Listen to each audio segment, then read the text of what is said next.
Ellen, and today I am making a fun soap that my big sister has commissioned me to make for her husband. Let me start by saying her and her husband are veterinarians, and he works with large animals, farm animals, he does surgery, all that, and he loves my soap. He says it's better than Gojo to get like dirty, gritty hands off. She wanted me to make a super exfoliating he wanted it to be called nitty gritty dirt soap. So that's what I'm doing today. I'm going to use 3 different exfoliants in this soap. It's going to be super power cleansing. And the recipe today is going to be my homestead lard soap recipe. It's 3 oils. It's fabulous, super cleansing, and I will share the recipe down below. But let's talk about the fragrance. You know, just because this is going to be a powerhouse, heavy-duty cleansing bar, it still can smell really good. And so I got this on clearance from Wholesale Supplies Plus. It's Rustic Essentials Green Apple Shrub, and the review said none. It doesn't cause acceleration, separation, ricing, or discoloration. So I'm hoping those things are all true. This is going to be the fragrance. It's really bright, definitely appley, but you know, not like sweet fruity. It's like a tart green apple, which made me think of the color. I want to do a swirl in here. Again, just because it's a heavy duty soap doesn't mean it can't be beautiful and smell beautiful. So I'm going to do a green swirl with this, let's see, lime green mojito from Wholesale Supplies Plus. I thought that would make a nice punchy color. And the reason I chose this really bright green is because some of my exfoliants are going to, you know, cause a coloring to the soap. So let's talk about what I'm using today for an exfoliating factor. And I have to be careful. Using the claim exfoliating is a cosmetic claim. So it's going to be a scrubby bar with exfoliating ingredients in it, and you can put the 2 together. It's one of those things, you know, anytime you make a bar of soap, you can't make any claims that it's, you know, will clear up eczema or clear up acne. You can tell what your ingredients are doing in the soap and that those things are good for trouble skin, but you can't make a claim on the bar of soap. Just thought I'd get that disclaimer out of the way. So please be careful when you're labeling or talking about your soap bars. To clarify, this bar is going to get you clean, and that's what it'll do for sure. One of the scrubby ingredients is going to be apricot kernel meal, and this is a very fine grind. I got this from mountainroseherbs.com. I'm not affiliated with them. I just have shopped with them in the past. I've had this for quite a while. It's a gentle exfoliant. It's not sharp feeling, again, because it's such a fine grind. So it gives a little grit to it, but it's not going to, like, you know, it's not going to be harsh feeling. And see, because it's a fine grind and it has a color, this is going to discolor the batter to this sort of beigey color. So that's why I wanted that pop of green, so the swirl will stand out. The next scrubby ingredient that I'm going to be doing in here it's shredded loofah. So they took a loofah and powderized it. So this is a ground up loofah sponge. And I cannot remember where I got this. I will try to find a link for something similar. It's very fine feeling, but this is going to lend some scrubbiness to the soap. And I think loofah soaps are fabulous. And I like them already ground up because, you know, they just kind of work in the lather really good. So finely ground loofah is our second scrubby factor, and for the third scrubby factor, which isn't really an exfoliating scrubby, but it does have more grit, is Fuller's Earth Clay. And I got this from Mountain Rose Herbs also. And Fuller's Clay does have some grit to it. It's not fine like kaolin clay. It does add some slippy, but it is definitely got some more texture to it than a typical clay. When I add like rose clay or kaolin or even bentonite clay, they add a real silky slip. This is a little more substance to it, is all I can say. This is the third scrubby factor. It's not really scrubby, but it adds some texture. That's going in there. So we talked about the fragrance, the color, the scrubbies, the recipe I'm using, and I will use aloe vera for the liquid portion because I want this to be, you know, nice and skin nourishing on top of all the scrubbiness that's going on. So I thought aloe would be a nice soothing factor to add into here. So with all that being said, I've got to get everything pulled together. We'll prep our oils together, our lye solution, and let's get ready to make some nitty gritty, super hand cleaning soap bars. All right, we are back, and I'm making my Workshop Heritage tall triple skinny mold for this nitty gritty dirt bar today.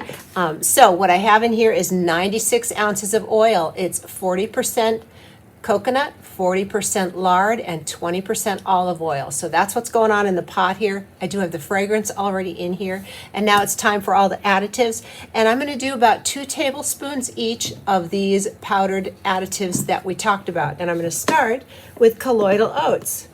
So this is a 2 tablespoon scoop, and I will just use this scoop in my other additives. So let's do 2 tablespoons of the apricot meal, which is gonna give this soap a brown color, so pretty. 2 tablespoons of the Fuller's Earth clay.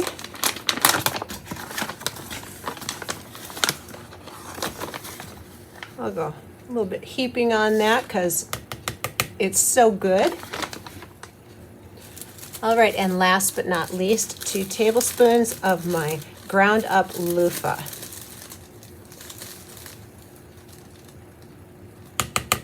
There we go.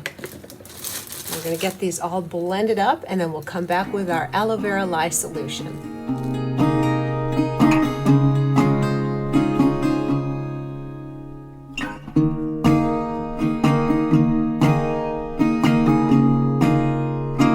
Okay, we are back with our aloe vera lye solution. Has the cane sugar, silk, and sodium lactate going on in here.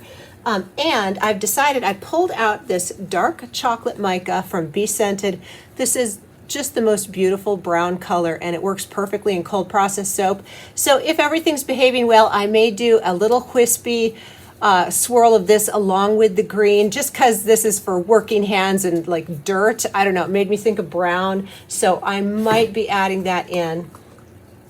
I think that we'll probably get to do that. This is a good non-accelerating soap recipe. So let's get to adding our lye solution right on in here, and I'll go up to an emulsion, light trace, get split off for the colors, and I'd like to do a hanger swirl today if everything's behaving. If things look like they're going fast, I'll just do an in the pot swirl.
It is the next day. It's been about 24 hours since we made this.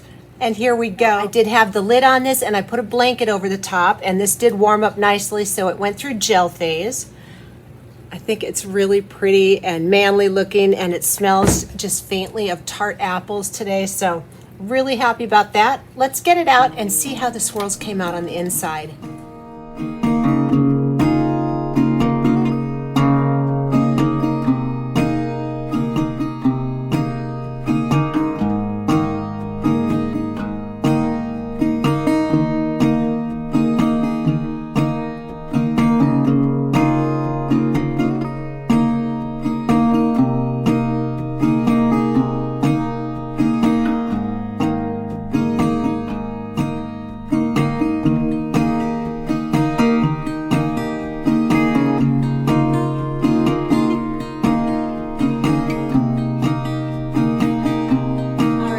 Back with the lovely Olga, and let's get into our first loaf. So you can see how the uncolored portion is that lovely beigey color, and that is from the apricot meal powder, which I think is quite lovely. I don't mind that at all.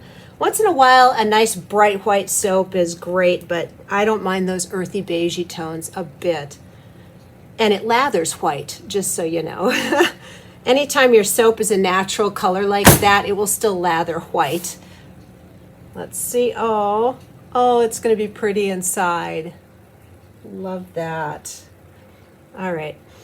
And the scent is faint but present. I'm hoping it'll sort of blossom as these get exposed to the air. Sometimes fragrances will do that. They will bloom after you cut your soap and let them sort of let the surface area be exposed. Or it may just be a faint scent, but it smells very nice. Oh. These are so pretty. And then the little flecks here, some of that is from the colloidal oats and some of that is the apricot seed meal. I don't think the Fuller's Earth left the flecks. That'll just add, like I said, some texture to the lather. And the loofah was white colored, so that's not the flecks either. The surface of this feels very smooth. It doesn't feel, well, of course, the wire cutter, but it doesn't have a texture feel. It feels normal. That is so fun. So I wanted to talk a little bit about labeling. I had mentioned earlier about not making any claims on your soap bar other than it will make you clean. You can definitely make that claim because it's soap. But calling it exfoliating or acne clearing, or like when I make my calamine bars, I can't make a claim for eczema. Calamine powder is good for eczema. I put it in my soap and then I let the customer do the equation there. And soap labeling doesn't have a lot of restrictive rules. You're not even legally required to put your ingredients on the label. If you're selling soap, I really highly recommend you do put them on there just for allergy purposes. People have sensitivities. It's really nice to know the ingredients, but it's actually not a legal requirement at this time in the United States. So if you're in another country, please look up your local, rules. They could be completely different than they are here in the U.S. Let's get into our next loaf while we continue the chat here. So yeah, in the U.S., ingredients are not required. The only things that are really required is the name of your company and where this was manufactured, what it is. It's a bar of soap, so it has to say soap on there, and the weight of your product, not including the packaging, so the weight of the actual bar. So those are what you need to have. I think as a courtesy to your customers, I highly recommend ingredients. All that being said, let's talk about naming your soap. That's a whole other subject also. Copyright laws, things like that. So my brother-in-law had suggested a Scrubby bar, the Nitty Gritty Dirt, and I think Nitty Gritty Dirt band. It was like a band in the 70s. Please, if you know what I'm talking about, let me know. I think it was the name of a band. And I did a real quick Google search. This was, over a year ago when I was still selling soap, and I thought about making a Nitty Gritty Dirt bar. And I Googled it, and there are several other soaps already being made with that name. And so I didn't go through the hoops of checking up each one and seeing if anybody had a trademark. I just skipped it, and we'll just make like a working hands soap or a Scrubby bar. There's all kinds of things you can call it that aren't trademarked. But a word of caution, when you're using a name, look it up. Like if you're using a fragrance that's a dupe of a known brand, a lot of times those are trademarks. And so you want to be just cautious of that if you're selling. And these are just a couple of the reasons. As I backed away from my retail shop, I've had a lot of questions. I closed my shop down. I still have the pages open. You can go look at it, but nothing is for sale. And I have really been enjoying just doing YouTube, and it's freed up some time I can spend with my grandbabies and my husband. And at my age, I'm 58, and I really just, life's priorities became really important to me as my husband was going through a health issue. He is doing fabulous, by the way. Thank you to all you who have sent me encouraging messages and prayers, and thank you. He's fabulous. He is loving life. But I had to reprioritize, and I really love the YouTube channel here. I love interacting with you all. I just love the whole community, and so I did not want to give that up. And so the retail side of my business had to go. So that was the reason behind the closing. I'm still getting questions. When will it be in stock? It's not coming back in stock. It's closed. Pretty much, I think, indefinitely. Now I'm doing this for my sister, family, and friends. I will still make soap, and all the soap that I make, I give away to family and friends or donate. I have a local women's shelter. There's all kinds of places that will take beautiful homemade soaps if you're looking for donation spots. All right, last loaf. And anyway, the retail side, there were just some parts of the retail side of the business that weren't my favorite either. And you know, I'm at a stage in life where I'm going to do things that I love and enjoy. I love YouTube. I like the Instagram part. I like the videotaping, the editing, and I absolutely love making soap and lotions and stuff. So that's what I'm doing. But anyway, things like naming your bar of soap and what you're putting in your bar, those are all things if you are on the retail side. And I don't want to discourage any of you if you're just starting out and you're wanting to sell your products. I think that is fabulous, and it is not difficult. It's just, you know, cross your T's and dot your I's if you're going into business to sell. Take it seriously, get some good insurance. All those things are important. And me stopping to sell right now has just freed me up, and so I am loving my business now. That's what worked for me. So if you are a young soaper starting out or an old soaper starting out, I just encourage you to do the parts of the business that give you joy, and maybe get some help. If there's parts you don't find joy in, hire some help. Anyway, I am so happy with how these came out, and they're very firm today. I will say this recipe is beautiful. It's so simple. It is not a fast moving recipe, but it is nice and hard the next day. That is always a plus for me. I love it. So I will be beveling and stamping these right away. I don't even need to wait a few hours. They are ready to go right now. That's fun. And I think we are going to have some soapy patterns at the end here also. I just want to thank you so much for taking the time to join me and be a part of the Ellen Ruth gang here on YouTube. You all just mean the world. I love it. I love it. Thank you. And I hope you have a wonderful day. Here, let's do this. There, a butterfly for your wonderful day. And just real quick before I start beveling these, my bucket is full and I'm not going to rebatch this time. I've ordered a scrap pack donation box from Eco Soap Bank. So as soon as I get that, we'll talk more about that in a future video. Just so you know, I'm getting full.